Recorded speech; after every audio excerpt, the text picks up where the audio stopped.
Thank you, Rachel. That was a most generous introduction. Thank you, Rachel.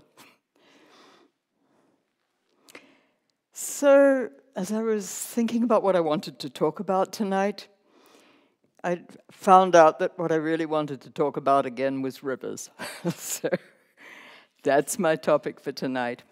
But looking a little more broadly across my work, I've been weaving environmental sound into my music for many years, all the way from hydrothermal vents recorded by marine geophysicist Timothy Crone to a bonfire I built in my backyard, which was then dive-bombed by agitated crows. It made for a great, great track of fire. The soundscapes, though, which still excite me more than any others, are those created by moving water. It's the intricacy of their textures, and that I'm listening to a river shaping its geology in real time as it works away at its banks, that friction between water and earth. A river's sheer aliveness. I've composed in many different modes over the past 60-odd years, but I keep returning to water. I'm even now researching the Columbia for a collaboration project with composer and trumpet virtuoso Nate Woolley, who grew up near the Columbia in Oregon, near Astoria. We plan to create an expanded sound map of the river and those living with it, its cultures.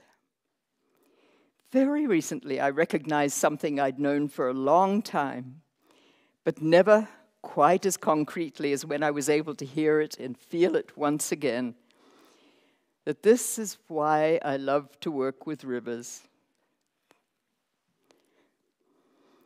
This is an image of the Waimakariri River, New Zealand, the river I grew up with, my Ur River, still wild. I was back there for 2 weeks in October, spending much of the time up in the Southern Alps and on the west coast of the South Island, not for work, but just to be there, to smell gorse, touch rock faces, walk in the hush of the bush, hear the exquisite melodic bird song, and above all, to listen to the river and to the Pacific, home ground. It was this river, I realized, which was my original portal into environmental sound. Let's look at I'm standing on a bank above the Waimak, and it's just flowing straight at me, as it were. I'll circle back to it in a little bit. The sheer energy of sound, I feel it as a primal energy, can take me over.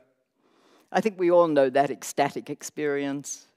Humans have created rituals evoking it for millennia, and one of the drivers of my work through the 60s and 70s was curiosity about how sound affects and interacts with our bodies. I used to think, as musicians, we should know what sounds we're putting out there. We should know what the sounds we're putting out there are doing to people's bodies, rather than just laying it on people. Which drew me into studying psychoacoustics, and also rituals from many cultures in which trance is induced through sound, among other powerful sensory inputs.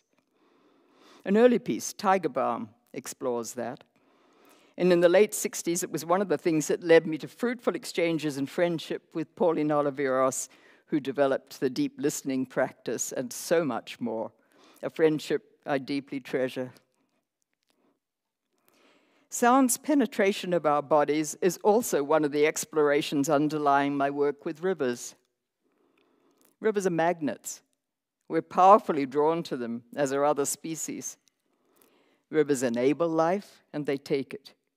They dissolve terrain, but they also disappear, evaporate, dry up. They have agency. Aware that rivers often have clearly nourishing effects on us through all our senses, I wanted to try and figure out what it is about moving water which so attracts us, and decided to approach it through sound, my medium.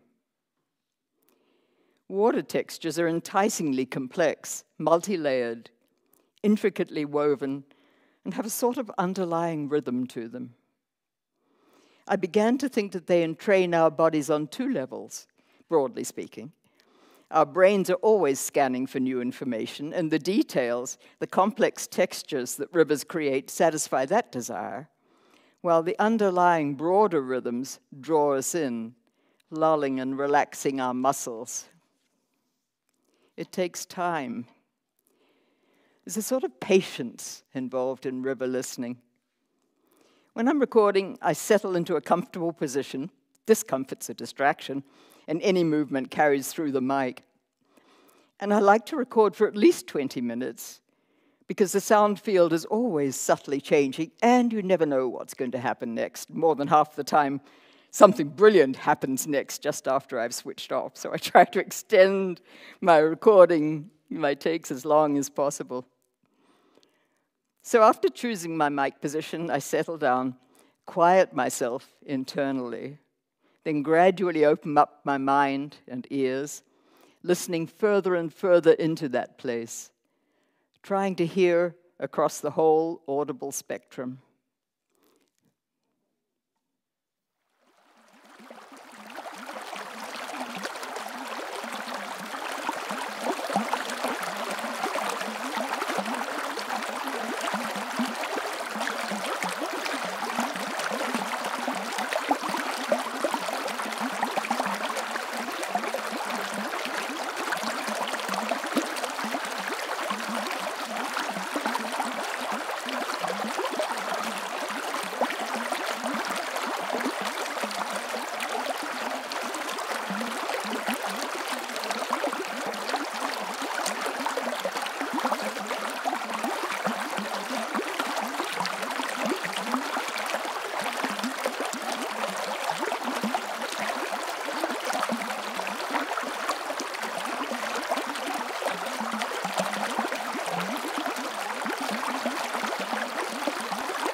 That's a small tributary of the Danube in Serbia, the Dobra.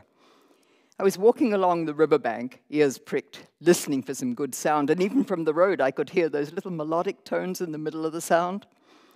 So I went into a field searching for them, set up, and while I was recording, a woman came along and in a friendly way asked me what I was doing.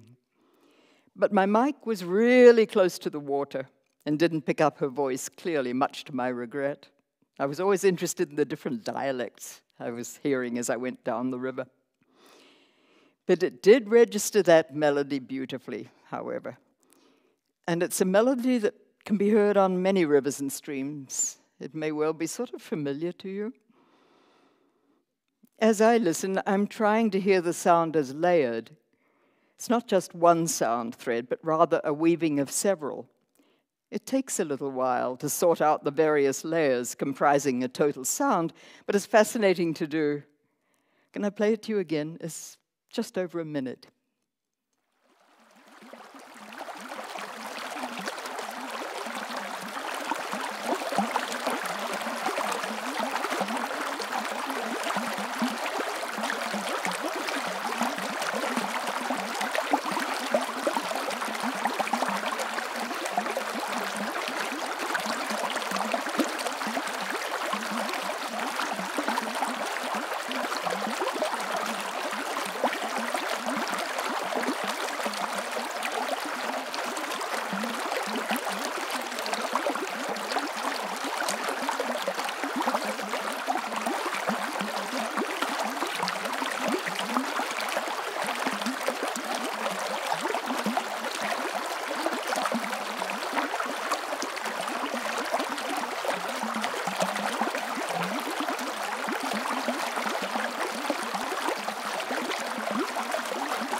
Delicious.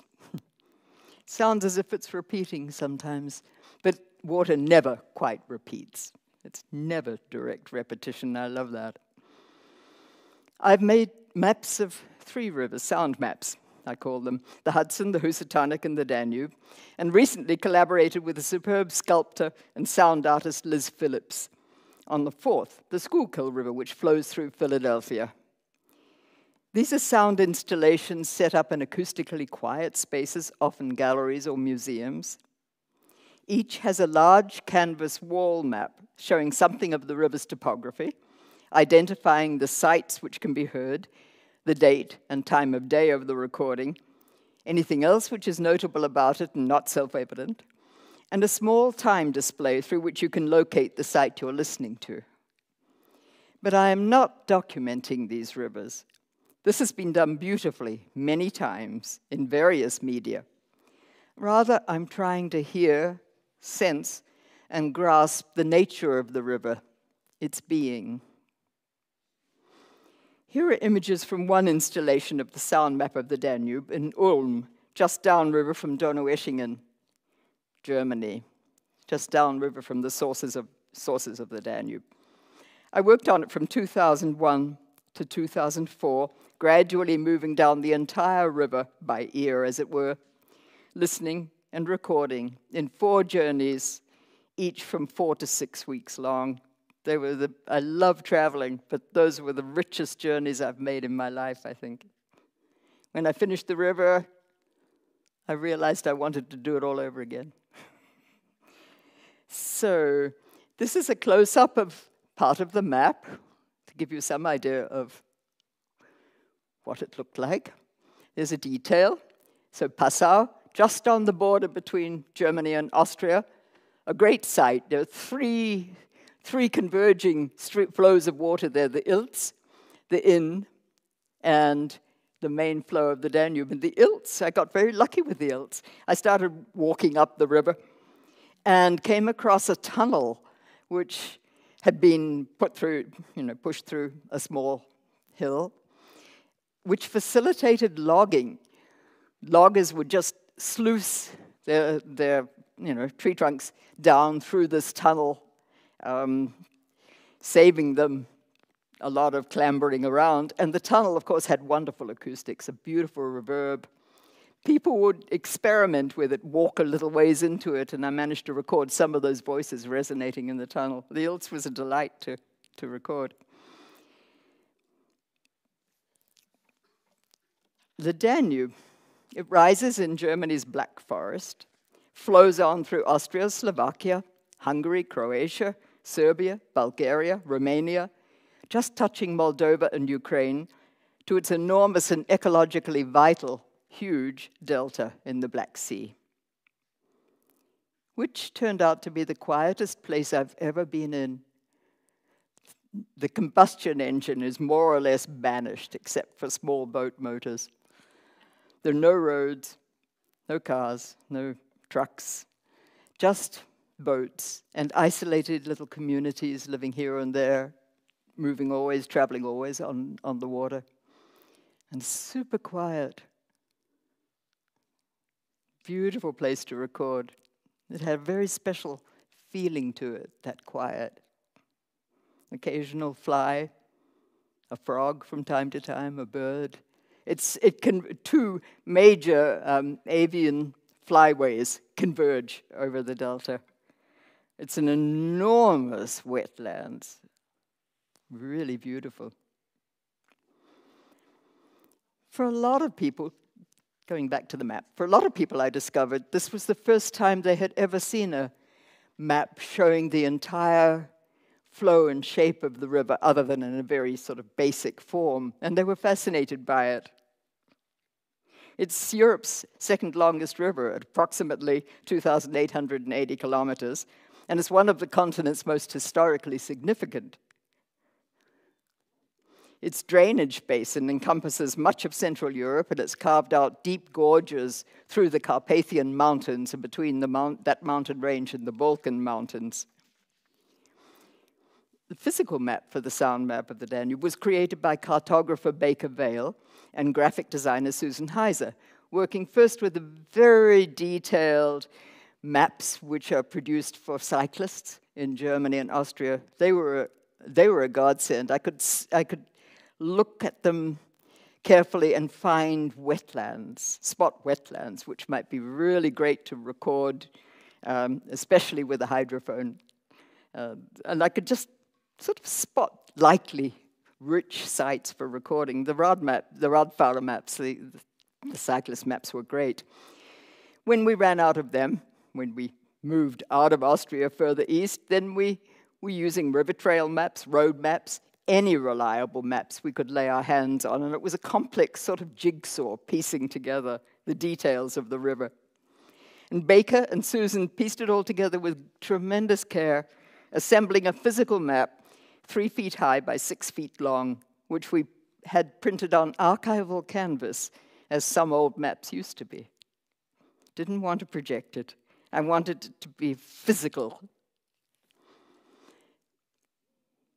I like tactility. The fibrous feel of the canvas pleases me. So, the installation also includes rocks, which I gathered from the, thank you, there they are, which I gathered from the stream bed as I went downriver. And that idea came to me from somebody I was sitting at a bench across from in Weltingen in Germany, drinking an excellent beer at one of the first monasteries to start brewing in Germany. They had beer down, it was terrific. So I was sitting across this sort of picnic table from a woman, and I had a rock in my hand because I'm always picking up rocks, just involuntarily, I think, and was turning it over and looking at it, and she picked it up and had a look too, and she said, "Oh, you can see what the river's done to it." And it suddenly occurred to me that if I collected rocks going downstream, I'd be able to put in people's hands a sort of tactile reference, a tactile information about the power of the river. So I made a big collection of rocks and started carrying them back and forth between the States and Europe and so on as the sound map was shown here or there, adding considerably to my luggage, and organized this sort of river of stones under the map, which included 2 bones I found somewhere. We got through about 4 showings of the map with the rocks still a good number, though they were beginning to disappear, which was totally predictable. And I should mention that the bones went first, somewhat to my regret. And then it became too much to carry them around, and I was losing too many of them, and I didn't mind if people souvenired them, you know. It felt fine, but it was no longer practical to carry them around. So nowadays I just take that rather big rock sitting on the table. It's next to a book of translations of the interviews I did, for people to just sort of run their hands over. It has beautiful curved surfaces. Much easier to schlep around.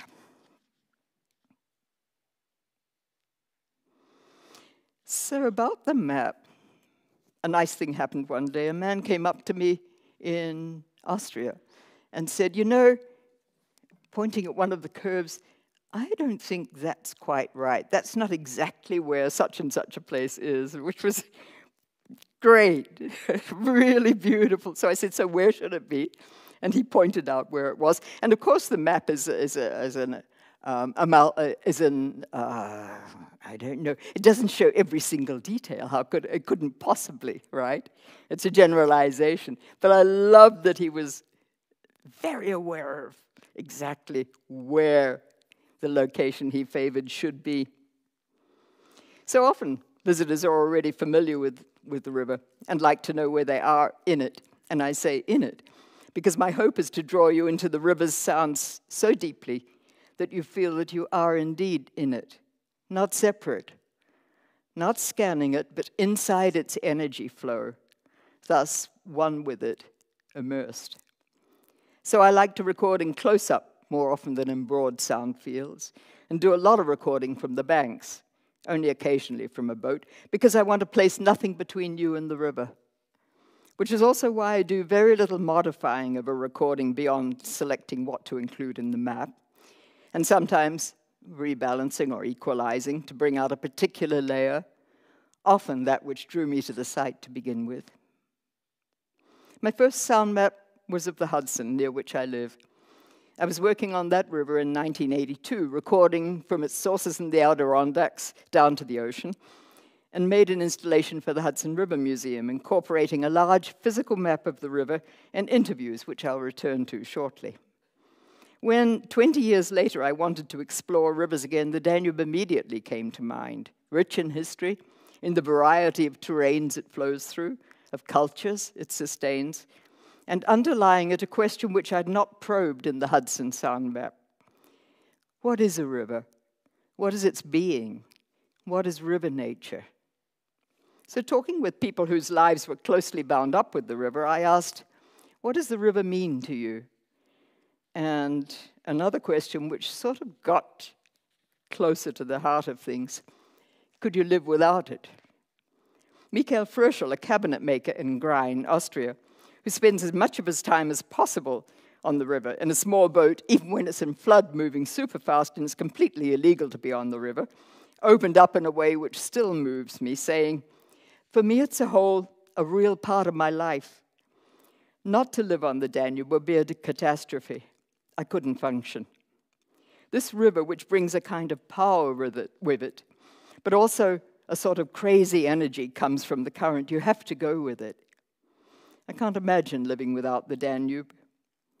When I'm not up to things, then 2 or 3 hours on the Danube, it's a completely different world.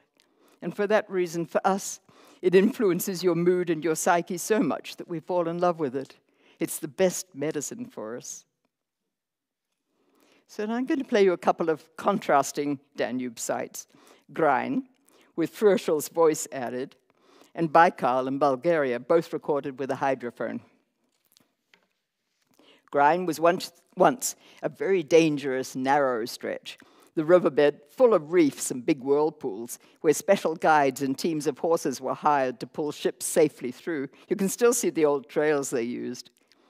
Eventually, the river was tamed by blasting the reefs. But for centuries, people crossed the old way by ferry. Then in the 20th century, a bridge was constructed, and tellingly, whereas people used to feel physically connected to the river, crossing it by ferry every day, listening to it, aware of its rate of flow, its energy, and subject to conditions, now people just fly across in their cars, far above the river, unable to hear it. They're generally much less aware of the river unless it floods.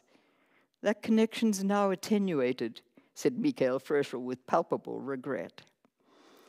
Here's Grein, with Michael Fröschel's voice saying what I just read to you.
Für mich ist es ein ganz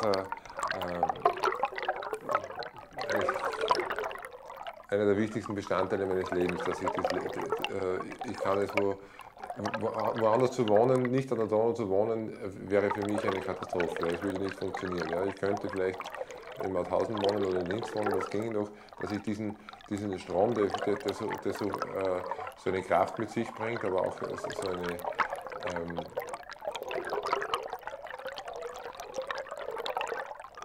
es geht eine irrsinnige Energie aus von so einem Strom. Ja. Das ist, wenn man das merkt, welche Kraft da vorbeischwimmt, ja, ich könnte mir das nicht vorstellen, ohne der Donau zu leben. Ja. Ich weiß nicht, das kann ich nicht recht gut ausdrücken. Aber, auch wenn es uns persönlich nicht gut geht, wenn wir dann 2 Stunden, 3 Stunden auf der Donau sind, ja, dann ist es eine ganz andere Welt. Ja. Und aus dem Grund, weil es für uns psychisch und von der Stimmung so viel beeinflussen kann, ja, darum können wir es immer mehr lieb gewinnen. Das ist für uns die beste Medizin. Ja. Von April bis Oktober kann man alle Probleme wegstecken. Ja. Aber wenn es im Winter, wenn es zu kalt ist, dass man mit der Zille auf der Donau fährt, dann das kann schon eine sehr lange Jahreszeit sein. Ja.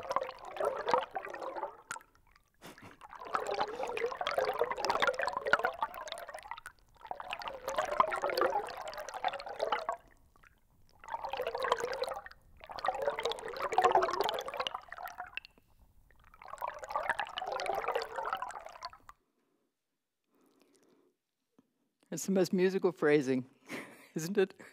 I love the way the sound flow fluctuates. It's a sort of dancing. And the ends of those phrases often just rise like question marks. It's teasing. It's a vortex. That was clear to me from the swirling surface, continually moving surface. But I was astounded when I put the hydrophone in and heard those discrete phrases just swinging into view. One of the most fascinating aspects of listening through hydrophones, as you know well if you use them, is what they reveal of the invisible, often teeming world underwater. A river's a double world, surface and below, and the difference can be really surprising. Here's a backwater in Baikal, Bulgaria. Fairly still water, in contrast with the high-energy, scouring churn of the vortex you just heard. Lots of plant life down there, fallen trees, a complex little ecosystem, so it's dense with aquatic organisms. We added a little touch of reverb in the mix.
was just beginning to crossfade with a recording I made in the harbor at Rusa.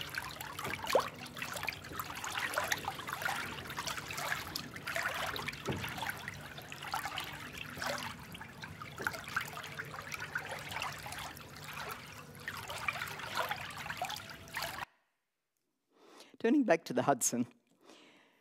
For people in New York City, very often the Hudson's a visual, which they cherish, but very much visual. Getting close enough to hear it is often difficult. Its power is concealed beneath its surface in the form of very strong currents, especially in the East River arm, which can be felt only if you're in a boat. I wanted to convey something of this power, and for that sound map, I searched out people who'd experienced it directly on their bodies.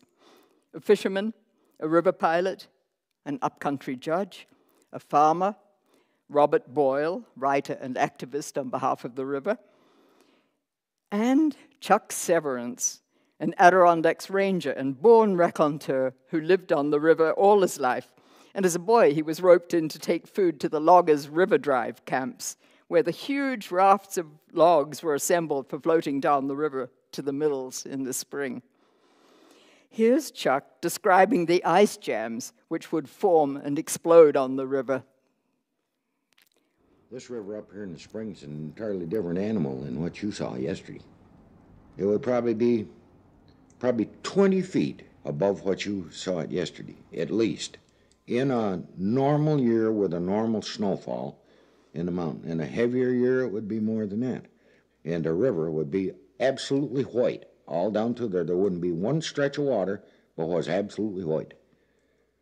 And there's boulders in there, as big as these rooms, all up and down through that thing there. And every year when you get high water, it changes them too.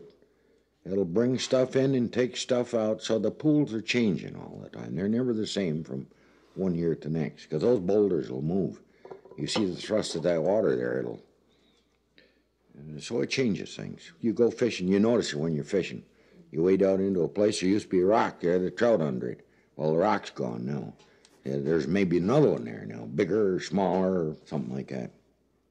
It's every bit as the speed and not necessarily the volume, but the currents and everything.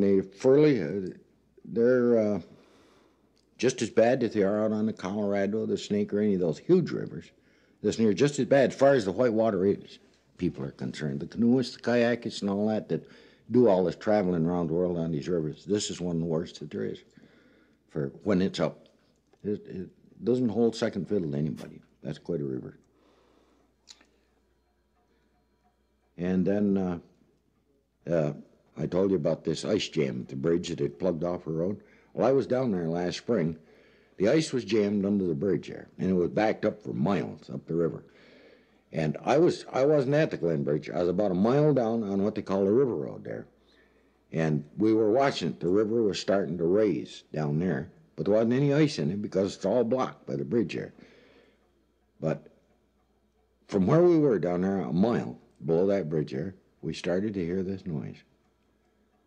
It just this rumble. It was just like thunder.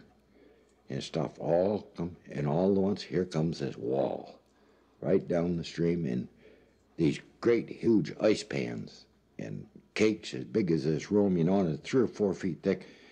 Seemed right down, they'd take the trees, and the trees would never even fall. Once you were on the bank, it just broke them right off at the bottom. Here they'd go down the river probably 100 yards before they'd start to fall over. Cut completely off at the bottom. But the noise was what it was, in this mist that come up over the river from all the, I suppose the activity, the ice there behind it. It was the goddamn eeriest sound that I ever heard in my life. And so right where we were about probably 50 feet above the river. The road was about 50 feet above the river. Well, in about 20 seconds, it come from there. It started right up over the road. So, boy, we run for our cars. There was a whole bunch of people was looking. And we had to turn around and go back and go through Warrensburg. We couldn't continue on the road up toward the Glen because it was up across the road. Went in there and flooded. There was 2 homes right there where we were. It flooded both of those out, tore an awful bunch of trees down and dumped them right across the road there. And in the meantime, while this all going on, with this noise.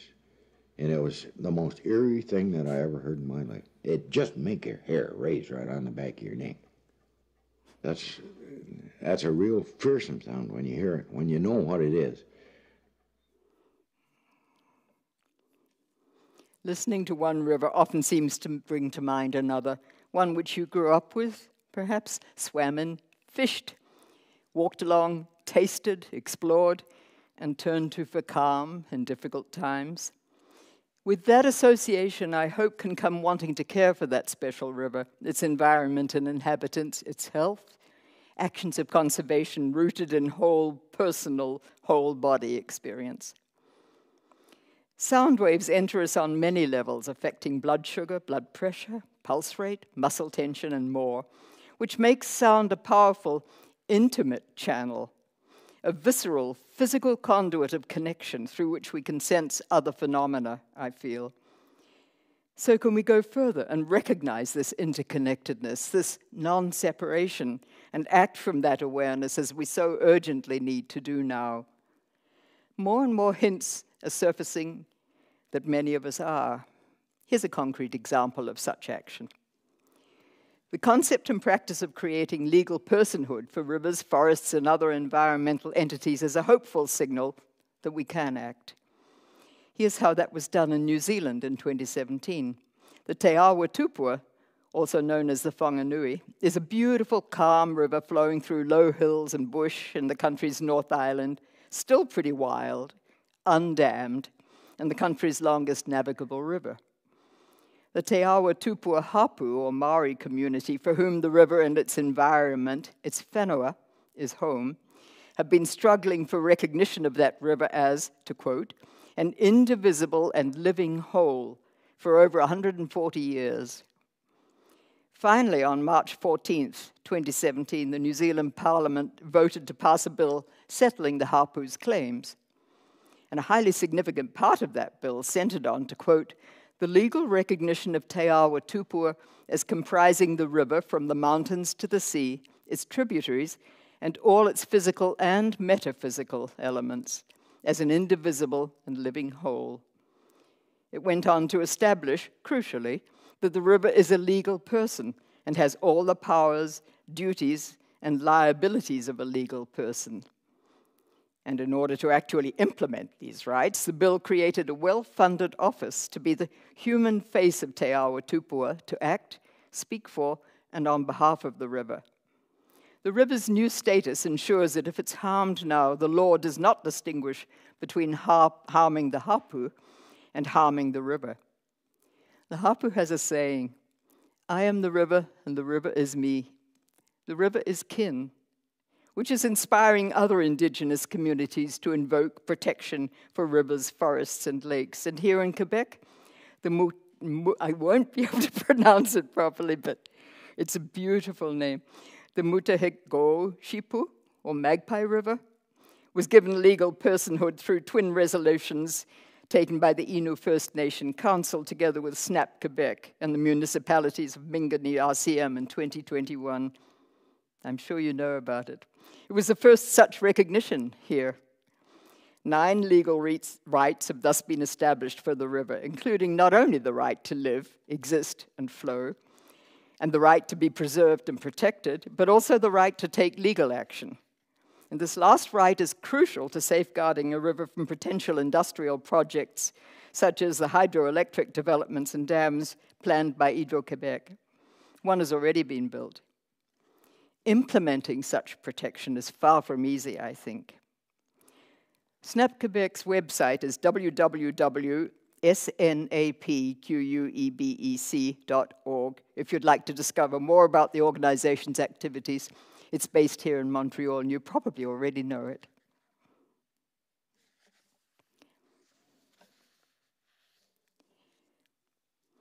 As children growing up in New Zealand, my brother and I were fascinated by the unpredictable way the Waimakariri's main current wanders across its wide riverbed, often changing, intertwining with secondary currents, as you saw in the first 2 images, a braided river.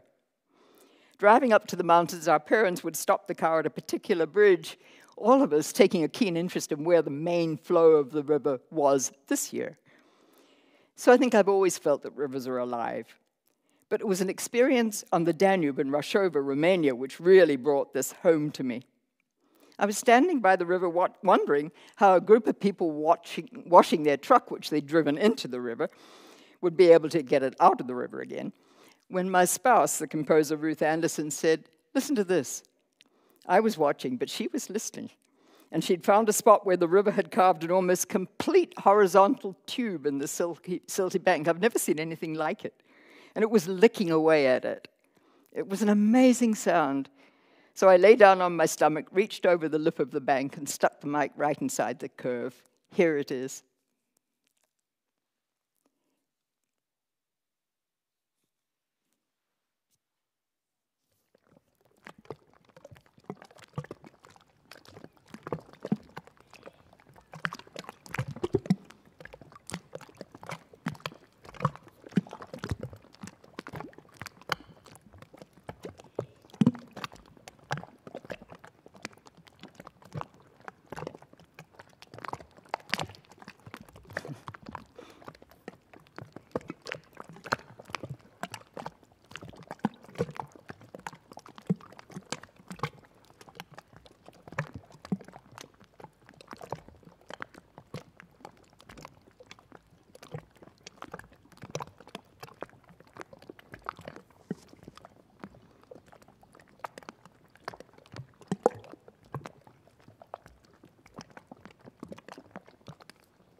Right there, I suddenly heard how the river creates its sounds by the way it shapes its banks and bed, how it has agency. I'd recorded aquatic and terrestrial insects, frogs and tadpoles, fish, geese, herons, humans, wind and reed beds, flies, a horse, listening to how they all interweave, how all are dependent on the river, thus how a river shapes its entire environment, far beyond its banks. I grew up in a freshwater-rich environment, as many of you may have also, taking it for granted at the end of a period of unusually stable climate. But I'm trying to realize that I can no longer take water for granted. It's hard to take in, while in my kitchen in Montana, the water pressure is still good. But aquifers are being drained, wetlands still being filled, new dams still being constructed, even as others are being removed, like the Elwha and the Glines Canyon dams in the Olympic Peninsula in 2011. These beautiful, essential sounds can move out of our reach, can evaporate from our lives. So I continue to search them out. The Columbia draws me, and I'm thankful that through recordings, we can pass them on to one another. Essential nourishment. I think sound is a nutrient. Thank you. Thank you, Sylvain.